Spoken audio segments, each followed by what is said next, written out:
Olá pessoal, então como eu prometi no vídeo anterior, estamos começando uma série de vídeos para o Level 1, todos os tópicos dos exames, todas as 19 study sessions e todos os readings. Eu vou fazer um sumário, um summary para vocês, tá? Não é aula, quer dizer, não vou explicar tópico por tópico, detalhe por detalhe como eu faço no curso, porque é um vídeo só para vocês terem uma ideia do conteúdo de cada reading, mas eu não vou avançar muito nas explicações, tá? Eu vou tentar dar algumas dicas, algumas coisas importantes sobre cada tópico, mas não vou me aprofundar em muitos detalhes, tá? Como eu falei, eu quero ver se eu consigo fazer também uma série de vídeos para o Level 2, mas não sei se vai dar tempo, mas para o Level 1 eu quero fazer, tá? Só também lembrando que hoje, dia 15 de outubro de 2020, saiu a lista dos países onde o exame de dezembro vai ser cancelado, okay? Já coloquei essa informação no Instagram, no nosso Instagram do curso e no Facebook também. O Brasil ainda não foi retirado da lista, então, portanto, o exame está confirmado, por enquanto, aqui no Brasil, que vai ser em São Paulo, tá? O Brasil não é um dos países que o CFAI cancelou o exame, tá? Então, por enquanto, vai ter o exame no dia 5 de dezembro, tá? Vamos esperar até o dia 20 de outubro, daqui 5 dias, quando eles saem com um outro update. E se o Brasil não tiver nessa lista, então eu tenho quase certeza que o exame vai acontecer no dia 5 de dezembro. Vou fazer nesse vídeo Study Session 6, 7 e 8 do Level 1. Lembrando a vocês que o Study Session 1, 2, 3, 4 e 5 é ética. E geralmente ética eu abordo no final do curso. E nessa série de vídeos também, se der tempo, ética vai ser o último vídeo, tá bom? E então eu vou começar com o Study Session número 6, que é Quantitative Methods, que é nada mais do que estatística, ok? O Study Session número 2, tá? Reading 6, 7 e 8, tá? Então o Quantitative Methods ele está no Study Session 2 e 3. Esse vídeo é o Study Session 2 com 3 readings e o próximo vídeo é o Study Session número 3 com mais 3 readings, tá? Então os readings de hoje são 6, 7 and 8, 6, 7 e 8. Próximo vídeo, 9, 10 e 11, tá? Não confundam Study Sessions com Study Readings, tá? Cada session tem vários readings, dependendo do tópico, tá? Em estatística, calhou de ter 3 e 3, né? 3 readings para o Study Session 2, 3 readings para o Study Session número 3, tá? Então, são, na verdade, 6 readings que eu vou fazer em 2 vídeos. O Study Session 2, Reading 6, ele fala de Time Value Money, tá? TVM.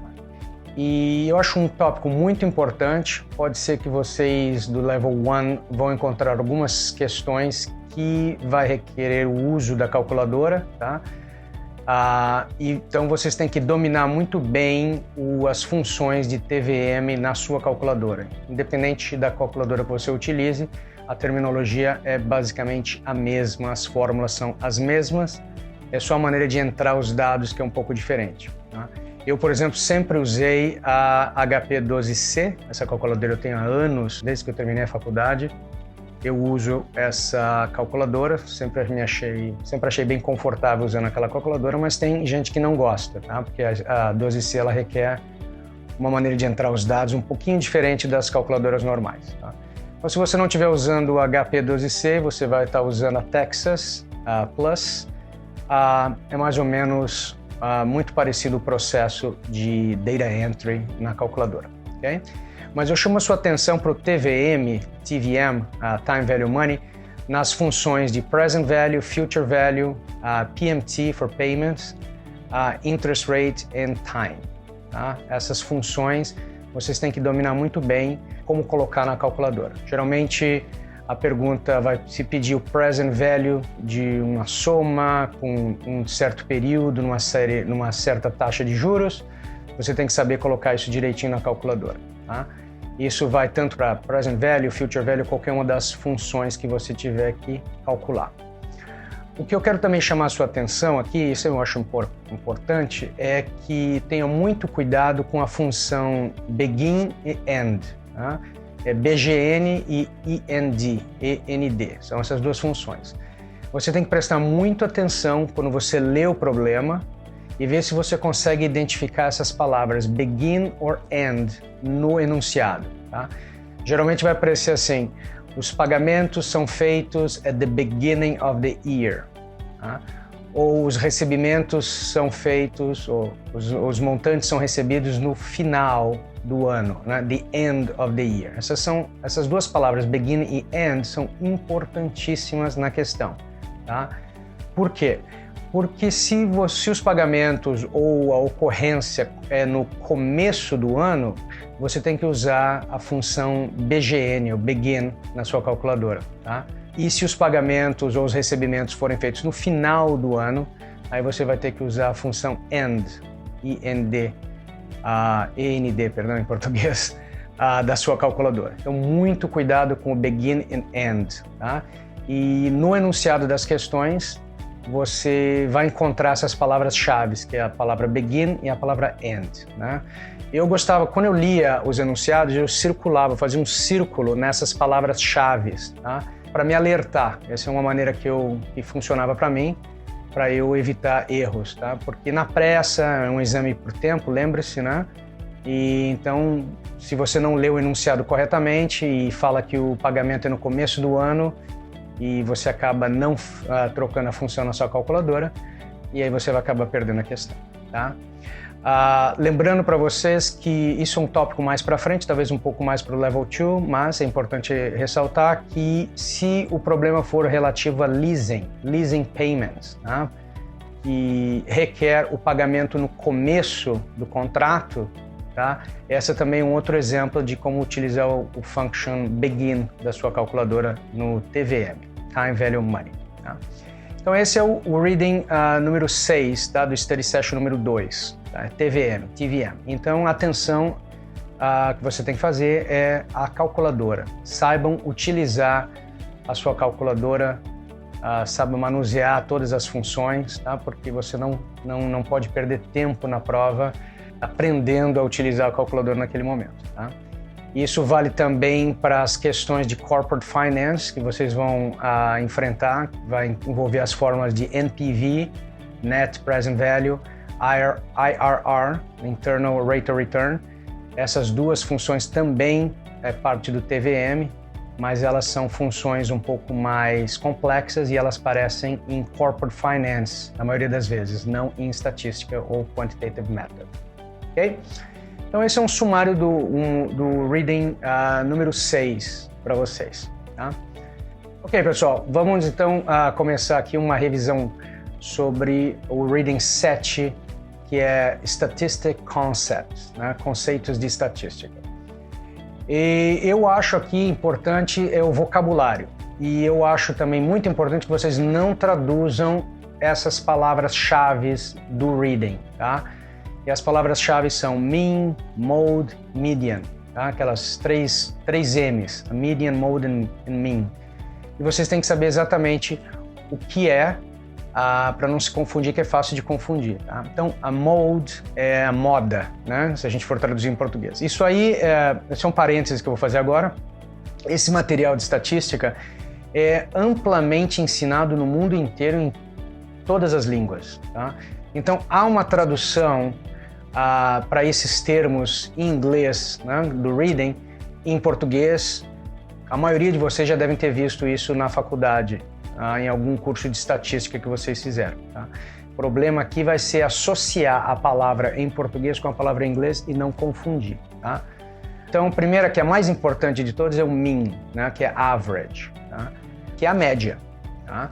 A próxima, que é importante também, é a mode, ou moda, que é num sample, né? Numa amostra de variáveis, são aquelas variáveis que aparecem mais vezes, a mesma. Tá? Essa é a moda. E a terceira, que é também um pouco fácil de confundir por causa do nome, é a median, que é a mediana. que é quando você pega uma amostra e você organiza os valores em ordem crescente dessa amostra, qual é o valor que está no meio, tá? É o valor que aparece no meio. Essa é a mediana. E essa pode aparecer uma questão analítica quando, por exemplo, você tiver uma amostra, e vocês agora aqui um outro parênteses vão ter que me desculpar porque volta e meia eu vou ficar falando a palavra em inglês e depois eu vou falar em português, tá? Mas o importante aqui é que quando eu acho que não pode ser traduzido do inglês para o português, eu vou falar para vocês, tá? Mas no caso de estatística, como eu falei, esse tópico é amplamente ensinado no mundo inteiro, então as chances é que vocês já viram esse tópico com o nome em português, tá? Então aqui vale então realmente associar qual é a palavra em português com a em inglês para que vocês não se percam ou cometam algum erro, tá? Não porque você não saiba resolver a questão, mas é porque você, por exemplo, confundiu mean com median, ou median com mode. Então muito cuidado com isso. Geralmente esses problemas são fáceis de resolver, eles são normalmente um pouco de pegadinha. Lembrando que o CFA não gosta, ou pelo menos não é o intuito do exame de fazer pegadinha, mas em certas questões pode parecer que é uma pegadinha por causa das palavras que são muito parecidas, tá? Então muito cuidado com isso, muita atenção com isso. Voltando àquele exemplo da mediana que eu queria ressaltar, é que pode ser que apareça uma questão onde a amostra tem um valor ímpar ou um valor par de variáveis, tá? Então, por exemplo, vamos supor que você esteja querendo saber alguma coisa sobre uma população de estudantes, uma amostra de estudantes numa determinada universidade, tá?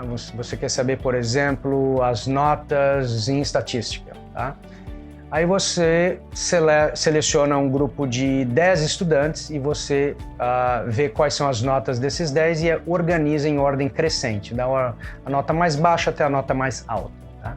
Porque numa amostra com um número pares de variáveis, tá, não tem mediana, tá? Por exemplo, se você tiver 5 variáveis, tá, a mediana é a número 3, tá? Número 3, 1 e 2, 3, 4, 5, o número 3 está no meio, tá? 1 e 2 para um lado, 4 e 5 para o outro, o 3 no meio. Essa é a mediana. Quando tem um valor par, né, de variáveis, por exemplo, 4, 1, 2, 3 e 4, aí se você coloca 1 e 2 para um lado, 3 e 4 para o outro, quem é que está no meio? Tá? Então aí que pode ser a questão que vocês vão enfrentar analítica se tiver que responder alguma coisa sobre a mediana. Nesse caso, quando a amostra tiver um número par de variáveis, você tem que pegar as duas variáveis mais próximas do meio, somar e dividir por 2. Tá? Então, no caso de 4 variáveis, você pega o 2 e o 3 e soma e divide por 2, aí ele seria a mediana dessa amostra. Tá? O que mais sobre o Reading Set? Não muito mais, porque é vocabulário, tá? E eu acho que isso pode ser que você enfrente uma ou outra questão sobre moda, ou mode, ou mediana, ou average, ou mean. Mas eu acho que fora isso, talvez alguma pergunta conceitual, né? O que é o que é o outro. Mas eu não acho que seja, na minha opinião, tá? Um reading que vai ser muito testado no Level 1. Okay? O Reading Set também fala de variance e sample error, né? Erros, que é a variance Standard Deviation, MAD, Mean Absolute Deviation, ou todos esses são medidas, são measurements, que a gente chama em inglês, de diferenças, tá? Entre a média, né, e as variáveis daquela amostra, tá? Então, você vai ter a variance, você vai ter o standard deviation, que é a raiz quadrada do variance, acho que todo mundo sabe isso, né? Aí você tira a raiz quadrada, você tem o standard deviation, tá? E o que é o MAD, que também está lá, o MAD, Mean Absolute Deviation. O nome está aí, deviation, perdão. É que está desviando da média, tá? Então, qualquer número que desvie da média, por exemplo, se a média é 5, né? e na sua amostra você tem o número 3 e o número 6, o 3 e o 6 eles estão desviando um pouco da média, né? Se a média é 5. Então o 3 está desviando em 2 números da média e o número 6 está desviando um número da média. Tá? A gente chama de absolute deviation porque não contamos os números negativos. Tá? Perdão, quando se trata de mean absolute deviation, o que conta é a distância, digamos assim, entre a média, tá?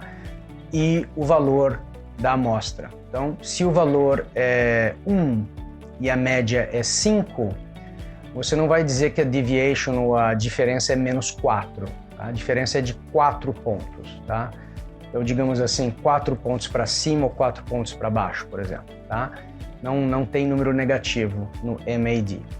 Não tem número negativo no variance também. O que é a variance? A variance é a mesma coisa também.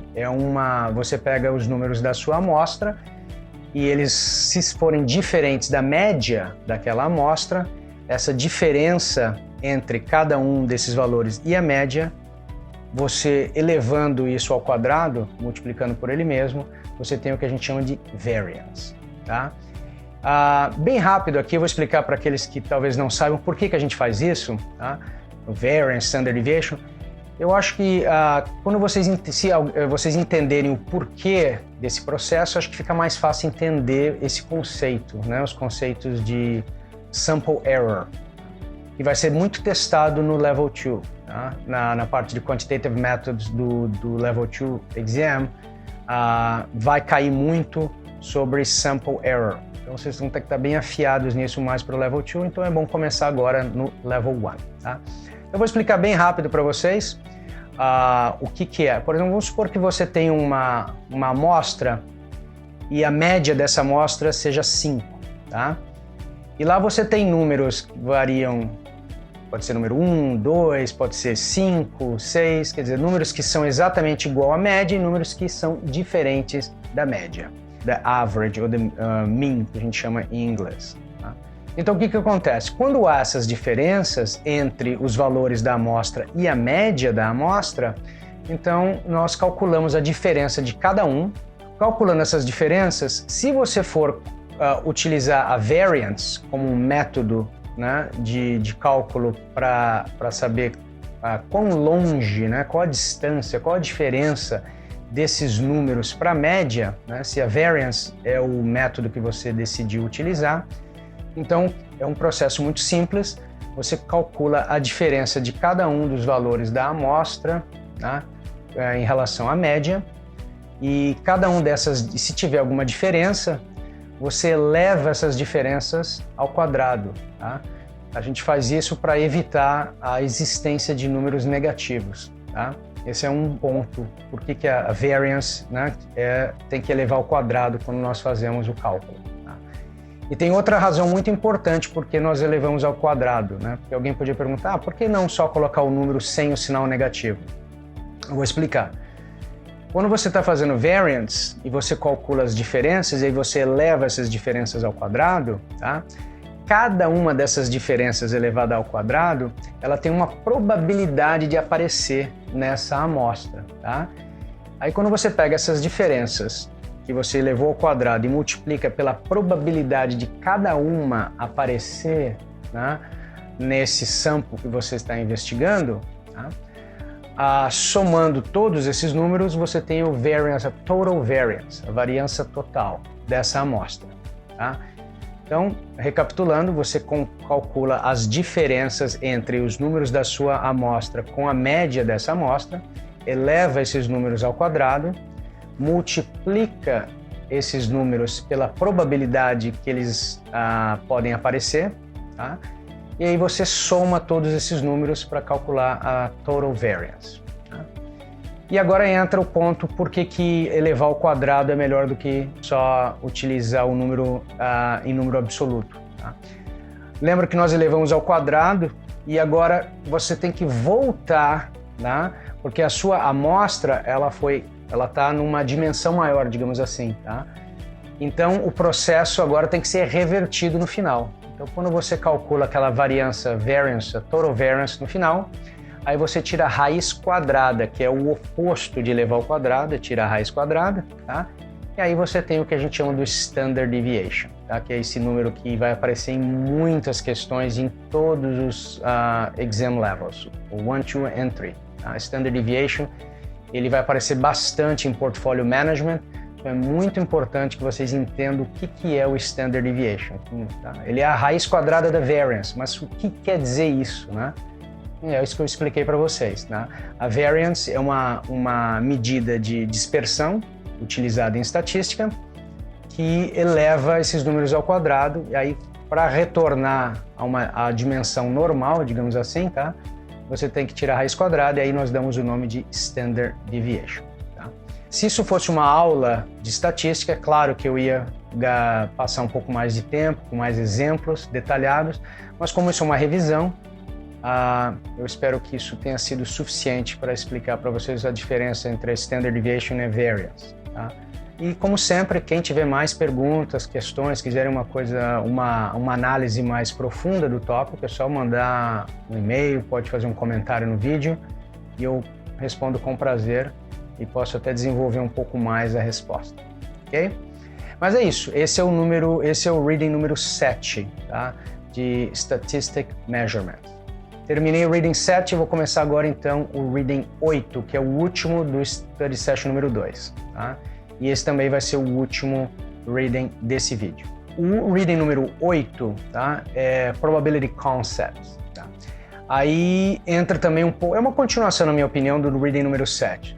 Tá? Poderia ser condensado num só Reading, mas eu acho que o CFAI, por motivos pedagógicos, preferiu dividir em 2 Readings. Se eu fosse ensinar esses tópicos eu também dividiria em 2 módulos, porque fica muito cansativo e difícil se nós fizermos tudo numa vez só, ok?